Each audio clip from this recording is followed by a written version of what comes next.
పల్నాడు జిల్లా ముఖద్వారం నరసరావుపేటలో మరి వంగవీటి మోహన్ రంగారి విగ్రహావిష్కరణ జరిగింది. ఈ కార్యక్రమానికి పల్నాడు జిల్లా కాపు నాయకులు, రాష్ట్ర నాయకులు, రాష్ట్ర జనసేన మహిళా నాయకులు, అదేవిధంగా కాపు యూత్ అందరూ కూడా రావడం జరిగింది.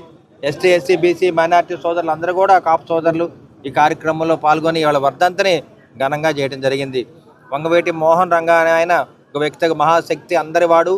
ఇవాళ ఎస్టీలు కానీ, ఎస్సీలు కానీ, బీసీలు, కాపు నాయకులు అందరూ కూడా ఈ కార్యక్రమానికి వచ్చి రంగా మావాడని అందరూ కూడా కొనియాడటం జరిగింది. రంగా ఏ ఒక్క కులానికి చెందిన వ్యక్తి కాదు, అందరికీ ఎస్టీ, ఎస్సీ, బీసీ, మైనార్టీ, కాపు సోదరులందరూ కూడా ఇవాళ ఆయన కావాల్సిన వ్యక్తి. అదేవిధంగా ఈ రాష్ట్రాన్ని ముందుకు తీసుకెళ్ళడానికి అటు చంద్రబాబు నాయుడు గారు, అదేవిధంగా మన పట్టుదల పవన్ కళ్యాణ్ గారు ఇద్దరు కూడా కలిసి ఇవాళ ఉమ్మడి కూటమిని ఏర్పాటు చేసి బీజేపీ సారథ్యంలో మరి మన ప్రధానమంత్రి మోడీ గారి ఆధ్వర్యంలో ప్రతి కార్యక్రమాన్ని ఉమ్మడి ప్రణాళిక ద్వారా ముందుకు తీసుకెళ్తా ఉన్నాం. ఇవాళ ప్రపంచవ్యాప్తంగా ముగ్గురు సెలబ్రిటీస్ ఉన్నారు.